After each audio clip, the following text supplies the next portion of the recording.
নমস্কাৰ বন্ধুসকল, মোৰ চেনেলটোলৈ আপোনালোক সকলোকে আকৌ এবাৰ স্বাগতম জনাইছোঁ আৰু আগন্তুক ভোগালী বিহুৰ বহুত শুভেচ্ছা জনাইছোঁ।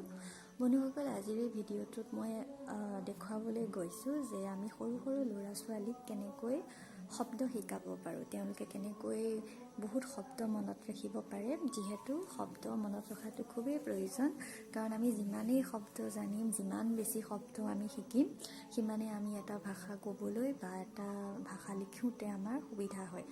যেতিয়া আমাৰ ৱৰ্ড ষ্টকটো বহুত কম হয়, যেতিয়া আমাৰ শব্দ ভাণ্ডাৰটো বহুত লিমিটেড হয়, তেতিয়া কি হয়, আমি এটা কথা ক'বলৈ যাওঁতে, এটা বাক্য ক'বলৈ যাওঁতে বা লিখিবলৈ যাওঁতে আমাৰ শব্দৰ অভাৱ হৈ যায়। আৰু সেইটো কাৰণে সদায় বাহিৰা কিতাপ পঢ়িব লাগে, তেতিয়া বহুত শব্দ জনা যায়। আৰু এই ভিডিঅ'টোত মই দেখুৱাইছোঁ, আজি মই আমাৰ স্কুলত এইটো মই মেথড ইউজ কৰিছিলোঁ, কিতাপতো আছে।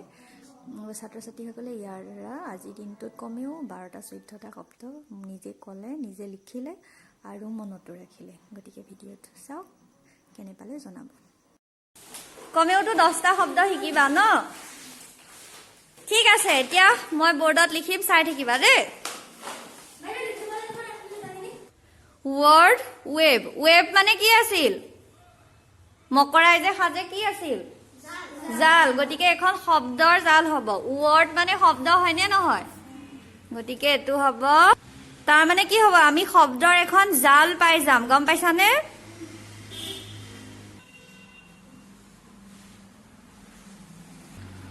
লিখিলা চবে? বিহুলৈকে লিখিলা? ঠিক আছে, এতিয়া ৱৰ্ড ৱেব মানে হৈছে শব্দ জাল। হয়, শব্দ জাল মানে কি, এটা শব্দৰ পৰা আমি আগুৱাই গৈ এখন জালৰ নিচিনা পামগৈ। হয়, এতিয়া ইয়াত এইটো কি শব্দ দিলো? বিহু। এতিয়া বিহুৰ পৰা আমি শব্দ জালখন কেনেকে পাম কোৱা? এইটো ব্ৰেইন ষ্টৰ্মিং বুলিও ক'ব পাৰা। তাৰমানে এটা শব্দ কোৱাৰ লগে লগে তোমাৰ মনলৈ বহুতটা আইডিয়া আহি যাব, সেই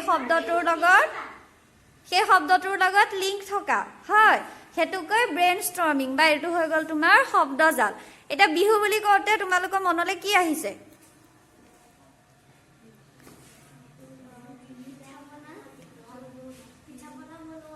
পিঠা পনা।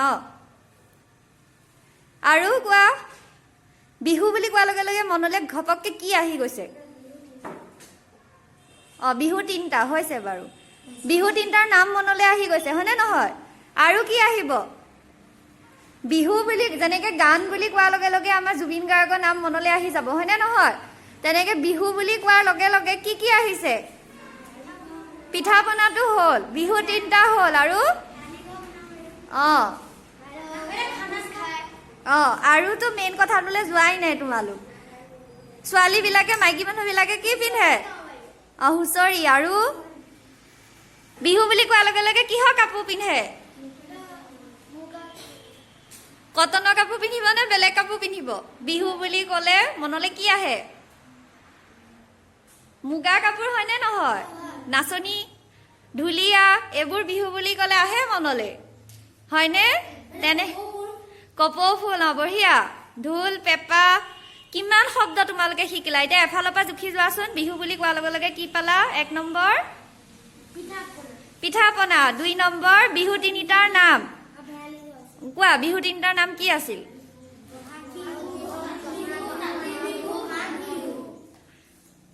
তাৰপিছত 3 নম্বৰ কি পাইছিলো? নাচনী। 4 নম্বৰ ঢুলীয়া। মই গোটেইকেইটা বিহু মিক্স কৰি কৈ আছো দেই শব্দবোৰ। 5 নম্বৰ কি হ'ব? মুগাৰ কাপোৰ। 6 নম্বৰ কপৌ ফুল। 7 নম্বৰ কি হ'ব? ঢোল। 8 নম্বৰ মেজি ঘৰ। তাৰপিছত 9 নম্বৰ হুঁচৰি। 10 নম্বৰ গৰু। আমি গৰু বিহু পাতো নে নাপাতো? তোমালোকে 10টা শব্দ শিকিলা অকল এটা শব্দৰ পৰাই। চোৱা, গতিকে এতিয়া যদি মই এইটো তোমালোকক আজি অসমীয়াত দিওঁ বাৰু, বিহু বুলি কওঁতে তোমালোকৰ 10টা শব্দ মনত পৰিল নে নাই? তো এখন শব্দৰ এখন জাল হৈ যাব। মই লিখি দিছো, চোৱা, ইয়াতে 10টা ধৰা নাই, মই 6টা ঘৰত লিখি দিছো। 2টা তোমালোকক দেখাই দিছো। এটা হয়তো নাচনী, দেখিছা? এটা হৈছে গৰু। এনেকে তোমালোকে এই বিহু শব্দটোৰ চাৰিওফালে এনেকে আস্তানি টানি 10টা শব্দ লিখি দিয়া। এতিয়া যি 10টা ক'লো, সেই 10টা বাদেও নিজৰ পৰা যদি কিবা জানা লিখি দিয়া। বুজিছানে চবে ভালকে বুজি পাইছানে নাই কোনোবাই নাই বুজা যদি কোৱা জয়দীপ নাই বুজা একেবাৰে সহজ তোমাক আকস্মিক বক্তৃতা নিচিনা আকস্মিক বক্তৃতাত কি হয় তোমাক এটা যেনিবা টপিক দিব বাক্য এটা দিব সেতুৰ ওপৰত তুমি বহলাই ক'ব লাগিব ইয়াত এটা শব্দ কৈছে সেই শব্দটো কোৱাৰ লগে লগে তোমাৰ মনলৈ যি যি আহিছে সেইখিনি কৈ দিলেই হ'ল যেনেকৈ ঠাণ্ডা দিন বুলি ক'লে কি আহিব চুৱেটাৰ গৰম পানী ব্লেংকেট মোজা হয়নে নহয় এইটো সহজ তো সেইটোৱে হৈছে শব্দজাল এইটোৰ পৰা তোমালোকে এটা শব্দৰ পৰা বহুত শব্দ শিকিব পাৰা ঘৰত নিজে নিজে কৰিবা ভাবি ভাবি ঘৰত ভাইটি ভণ্টি আছে চবৰে যাৰ যাৰ আছে ভাইটিক ক'বা কচোন বিহু বুলি কওঁতে তোৰ মনলৈ কি আহিছে বা ভণ্টি বা বাক ক'বা কচোন গৰম দিন বুলি কওঁতে মনলৈ কি আহিছে কৈ যাচোন চাবাচোন কিমানটা শব্দ পাবা লিখিছা মই লিখাকেইটাই লিখিছা ঢোল নাচনী নাচনীৰ লগতে আৰু কি থাকে মনত পেলোৱা নাচনীয়ে কি পিন্ধে পংখী চাওঁ কি লিখিছা ধুনীয়া হৈছে লিখি থাকা বানান ভুল হওক কথা নাই কিন্তু শব্দ লিখা আৰু বহীত ডেট ছেট নাই আৰু হৈছে বেছি লেতেৰা নকৰিবা লিখোঁতে আৰু আচৰ এতিয়া বাহিৰ ওলাইছে উপায় নাই ভাল হৈছে হৈ গ'ল কমপ্লিট ঢুলীয়া বানানটো ভুল হৈছে একো নাই ভাল হৈছে গগনা গামখাৰু নাচনী গৰু হুঁচৰি কপৌ ফুল বুলি লিখা ফলহে লিখিছা মেজি ঘৰ ধুনীয়া হৈছে খালি বানানকেইটা শুদ্ধ কৰা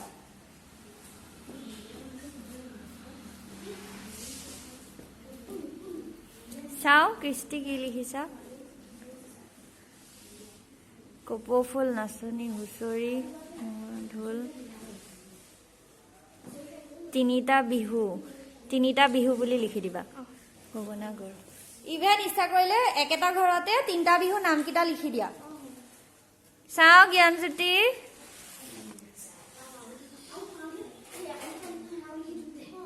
হৈছে ভাল হৈছে ধুনীয়া হৈছে পৰক চাওঁ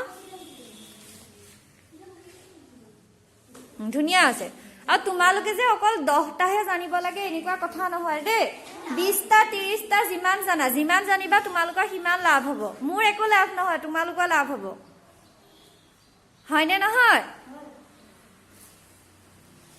আজি অসমীয়াত দিলো কাইলে ইংলিছত দিম সবে কমপ্লিট কৰিলা এতিয়া মই এটা এটা শব্দ কম সেই শব্দটো শুনাৰ লগে লগে দুটা শব্দ মোক কৈ দিব লাগিব দেই সেই শব্দটোৰ লগত লিংক থকা সংযোগ থকা জ্যোতিষ্মান গৰম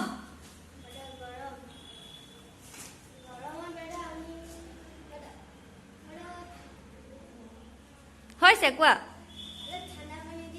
ঠাণ্ডা পানী আৰু এটা শব্দ কোৱা ফেন হৈ গ'ল বহা ঠাণ্ডা পানী ফেন প্ৰীতম উঠা পানী গা ধোৱা আৰু পানী বুলি কোৱাৰ লগে লগে মনলৈ কি আহে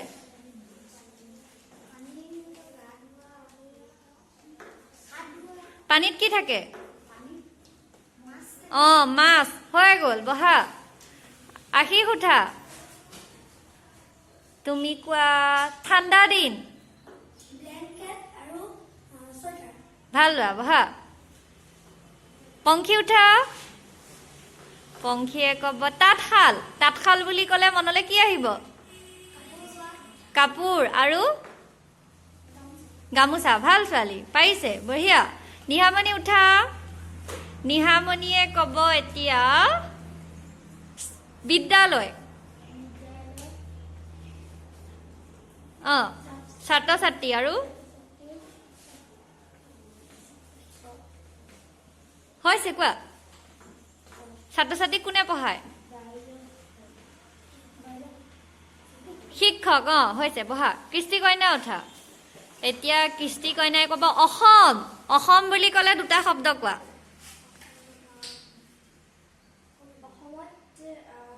যিকোনো শব্দ হিচাপে কোৱা অসম বুলি কোৱাৰ লগে লগে মনলৈ কি আহে অসম কিহৰ কাৰণে বিখ্যাত চাহ বাগিচা আৰু এটা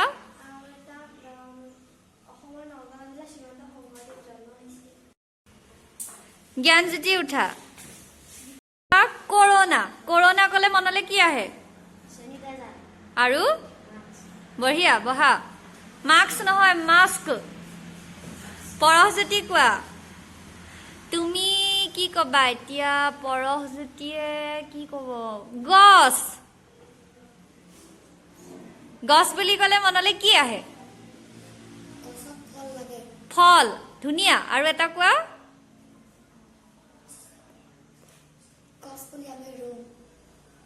সেইটো শব্দ নহ'ল নহয় এটা ফল গছত আৰু কি লাগে ফুল ধুনীয়া ফল ফুল এতিয়া জয়দীপ উঠা জয়দীপে এতিয়া ক'ব ঘৰ ঘৰ বুলি ক'লে আমাৰ মনলৈ কি আহিব ঘৰ ঘৰ বুলি ক'লে মনলৈ কি আহে ঘৰত কোন থাকে মানুহ আৰু ঘৰবিলাকত কি কৰা থাকে বেৰবিলাকত ৰং আৰু এনে ঘৰ বুলি ক'লে মনলৈ কি আহিব মা দেউতা কাকা আইতা হয়নে নহয় ঘৰ বুলি ক'লে কি আহিব চোতাল গৰু ছাগলী ঘৰবোৰত সেইবোৰ থাকে নে নাথাকে কাৰোবাৰ গাড়ী থাকে গেট থাকে এতিয়া তোমালোকে বুজিলা শব্দজাল কেনেকৈ বনায় এতিয়া মই এটা দিম শব্দ পৰহিলৈ কৈ আনিবা চবেই